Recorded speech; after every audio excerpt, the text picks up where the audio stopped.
الحمد لله وحده والصلاة والسلام على من لا نبي بعد أما بعد أعوذ بالله من الشيطان الرجيم بسم الله الرحمن الرحيم هم وأزواجهم في ظلال على الأرائك متكئون لهم فيها فاكهة ولهم ما يدعون سلام قولا من رب رحيم وأمتازوا اليوم أيها المجرمون ألم عهد إليكم يا بني آدم ألا تعبدوا الشيطان إنه لكم عدو مبين وأن اعبدوني هذا صراط مستقيم ولقد أضل منكم جبلا كثيرا أفلم تكونوا تعقلون صدق الله العظيم اللهم صل على محمد وعلى آل محمد كما صليت على إبراهيم وعلى آل إبراهيم إنك حميد مجيد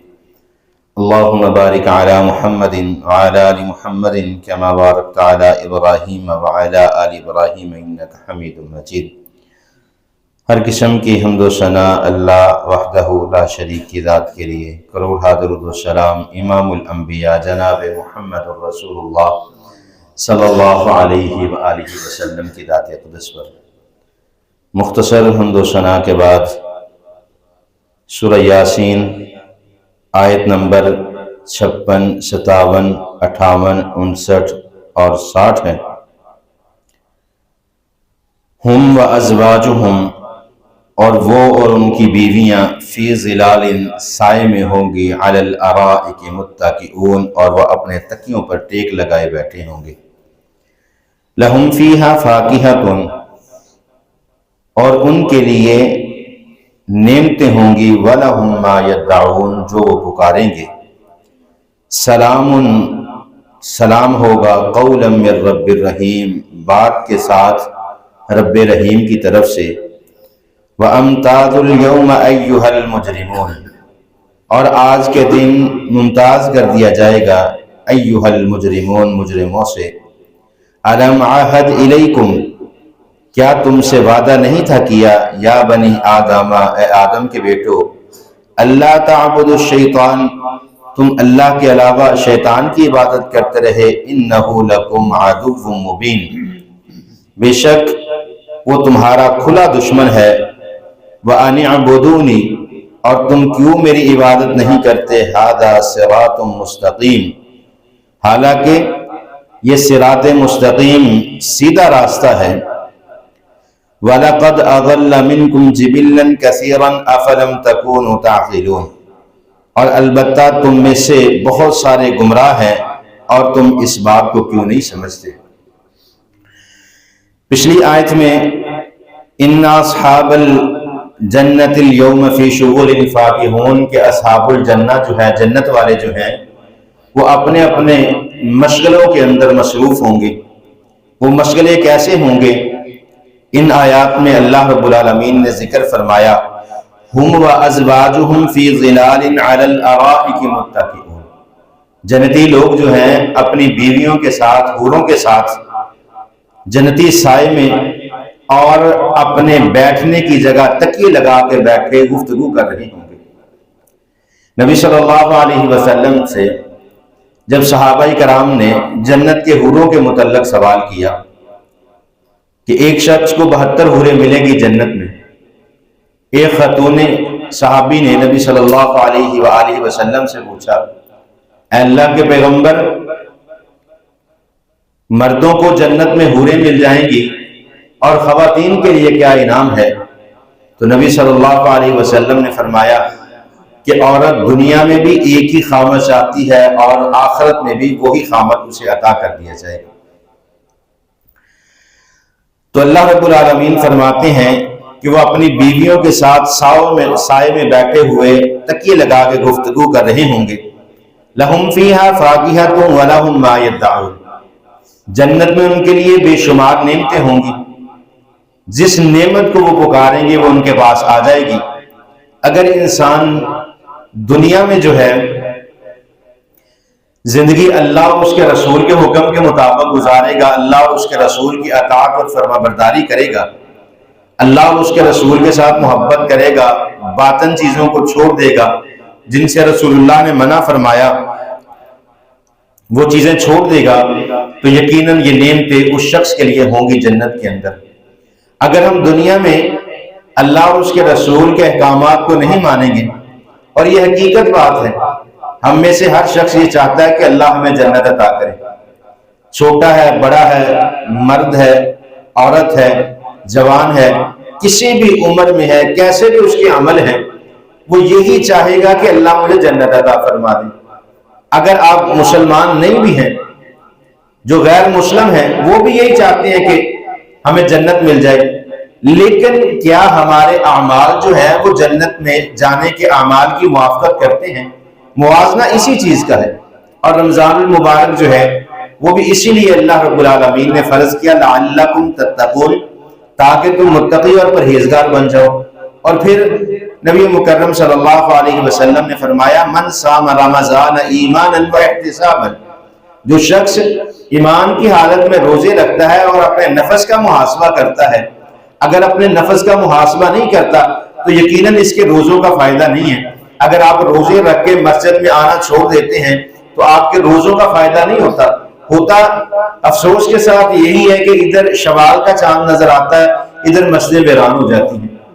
تو ہم نے رمضان میں اپنے نفس کا محاسبہ نہیں کیا، صرف ایک رسمن جو ہے ہم رمضان کے روزے رکھتے ہیں اور گزر جاتے ہیں۔ ایک ہوتی ہے عبادت، ایک ہوتی ہے عادت۔ آپ مسجد میں آتے ہیں، اذان سن کر نماز پڑھتے ہیں، آپ کا پورا دھیان جو اپنے کاروبار میں ہے، اپنے معاملات میں ہے۔ آپ امام کی ابتدا میں جس طرح امام قیام کرتا ہے، رکوع کرتا ہے، سجدہ کرتا ہے، تشہد میں بیٹھتا ہے، آپ ٹھیک اسی طرح اس کے پیچھے امام کی ابتدا کے اندر رکوع سجدہ کرتے ہیں، لیکن آپ کا ذہن جو ہے نماز میں نہیں ہے۔ آپ کو کچھ نہیں پتا کہ کتنی رکعت ہو گئی، امام نے کتنے سجدے کر دیے، بس ایک مشین کی طرح آئے اور آ کے امام کی ابتدا میں جیسے اللہ اکبر کا رکوع میں چلے گئے، سمیع اللہ لمن حمیدہ کا رکوع سے اٹھ گئے، کوئی تسبیح نہیں پڑھی، سارا دھیان کاروبار میں ہے۔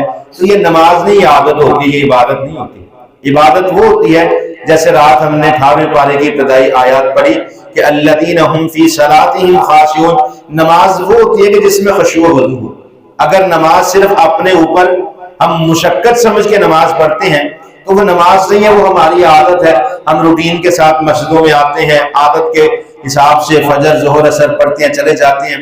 اگر نماز پڑھنے کے باوجود ہم سے برائی ختم نہیں ہوتی تو پھر سمجھ لیجئے کہ ہماری نمازوں کا فائدہ نہیں ہے، کیونکہ اللہ نے قرآن میں فرمایا ہے ان الصلاۃ تنہی عن الفحشاء والمنکر۔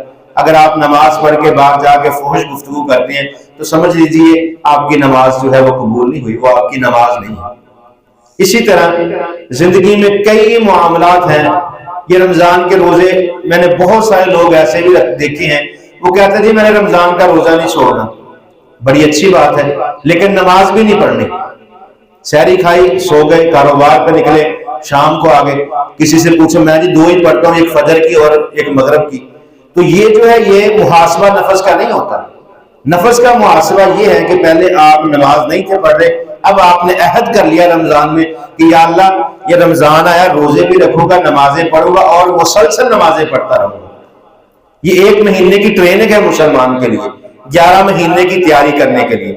تو جب آپ رمضان میں اپنے نفس کا محاسبہ کریں گے، آپ قرآن نہیں پڑھتے، کم از کم زیادہ نہیں 3 آیات کی روٹین بنائیں گے، ہم نے 3 آیات روز جو ہے وہ قرآن کریم کی پڑھنی ہے۔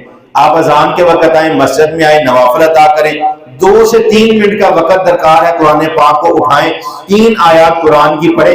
یہ آپ کے نفس کا محاسبہ ہو جائے گا کہ پہلے آپ قرآن نہیں تھے پڑھتے، لیکن آپ اپنی زندگی میں عہد کر لیں کہ آج کے بعد ہم نے قرآن کی تلاوت جو ہے وہ لازمی کرنی ہے۔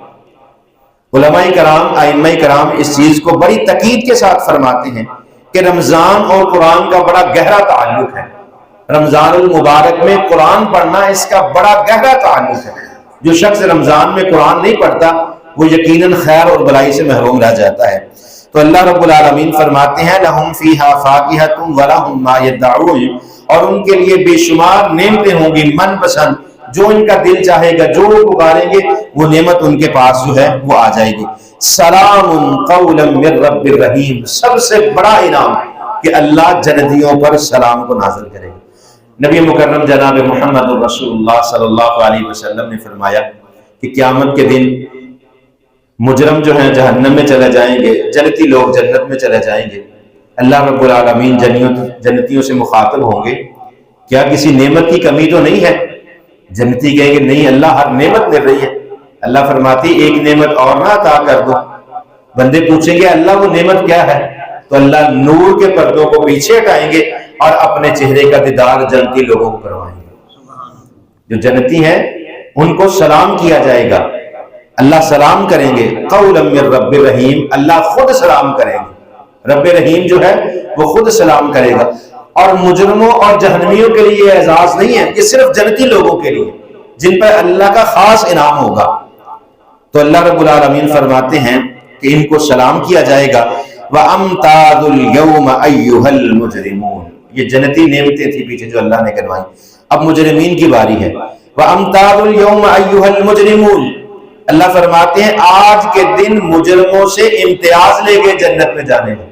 أَيُّهَا الْمُجْرِمُونَ، اے مجرموں، أَلَمْ أَعْهَدْ إِلَيْكُمْ يَا بَنِي آدَمَ أَلَّا تَعْبُدُوا الشَّيْطَانَ، اللہ فرمائیں گے کہ کیا میں نے تم سے وعدہ نہیں تھا کیا، یا بنی آدم اللہ تعبدوا الشیطان انہ لکم عدو مبین، اللہ فرمائیں گے میں نے نبی نہیں تھے بھیجے، میں نے علماء کرام کو نہیں تھا بھیجا، وہ مسلسل آپ کو سمجھاتے رہے، آپ کو بتاتے رہے شیطان کی پیروی نہ کرنا، رحمان کی پیروی کرنا، اللہ کو راضی کر لینا، اللہ کی رضا کے لیے اپنے اعمال کو کرنا۔ احب الاعمال الی اللہ ادومها وان قل، محبوب پیغمبر فرماتے ہیں زندگی میں سب سے بہترین عمل وہ ہے کہ جو انسان ہمیشگی کے ساتھ کرتا رہے چاہے مقدار میں تھوڑا ہو۔ یہ نہیں کہ آپ ایک دن اٹھیں تہجد کے سارے نوافل ادا کر دیں، آپ کے دل میں کوئی پریشانی ہے، آپ قرآن بھی پڑھتے رہیں، آپ نوافل بھی پڑھتے رہیں۔ اللہ کے یہاں پسندیدہ عمل وہ ہے جو مقدار میں تھوڑا ہے، آپ ایک آیت قرآن کی پڑھیں لیکن روٹین کے ساتھ روزانہ اس کو پڑھیں، یہ اللہ کو عمل پسند ہے۔ آپ 2 نفل پڑھیں لیکن روٹین کے ساتھ پڑھیں، روزانہ پڑھیں ان کو۔ تو جو عمل جو ہے انسان روٹین کے ساتھ کرتا ہے مقدار میں تھوڑا بھی ہو وہ اللہ رب العالمین کو پسند ہے۔ تو اللہ رب العالمین فرمائیں گے کہ یاد کرو میرے وعدے کو آدم کے بیٹے کہ تم شیطان کی عبادت کرتے رہے جبکہ میں نے تمہیں کہا تھا انہ لکم عدو مبین، وہ تمہارا کھلا دشمن ہے۔ وَأَنِ اعْبُدُونِي هَذَا صِرَاطٌ مُسْتَقِيمٌ، حالانکہ میری عبادت کرتے تو یہ صراط مستقیم تھا، بڑا آسان تھا۔ الدنیا سجن المومنین، دنیا جو ہے یہ مومن کے لیے قید خانہ ہے، ہم اپنی مرضی سے زندگی نہیں گزار سکتے۔ حضرت عمر فاروق رضی اللہ تعالیٰ عنہ سے کسی نے پوچھا کہ زندگی کیا ہے؟ حضرت عمر فاروق فرماتے ہیں کہ جاری دار کانٹوں والا راستہ ہے اور ململ کے کپڑے پہنے سمیٹ کر اس راستے سے گزرنا ہے، کہیں کوئی کانٹا میرے کپڑوں کو داغدار نہ کر دے، کہیں کوئی کانٹا کوئی جاری کی ٹہنی مجھے لگ نہ جائے۔ دنیا صرف اتنی ہے کہ دنیا میں آپ کو بہت ساری خوبصورتیاں نظر آئیں گی، بہت ساری آسائشیں نظر آئیں گی، بہت ساری آسانیاں نظر آئیں گی، لیکن حقیقت میں یہ آسانیاں نہیں ہیں۔ اصل آسانیاں، اصل خوشیاں جو ہیں وہ موت کے بعد حقیقی جو زندگی ہے اس زندگی میں جب اللہ رب العالمین فرمائیں گے ہم فیہا خالدون، اس جنت میں تم ہمیشہ رہنے والے ہو۔ جہنمیوں سے کہے گا اللہ کہ تم ہمیشہ اس جہنم میں رہنے والے ہو۔ تو کامیابی وہ ہے، صراط مستقیم وہ ہے جو انسان اللہ کی عبادت کرتے ہوئے وقت کو گزارے۔ وَلَقَدْ أَضَلَّ مِنْكُمْ جِبِلًّا كَثِيرًا أَفَلَمْ تَكُونُوا تَعْقِلُونَ، اللہ رب العالمین فرماتے ہیں کہ تم کس بات کا گمان رکھتے تھے کہ تم میری نافرمانی میں اتنا دور چلے گئے؟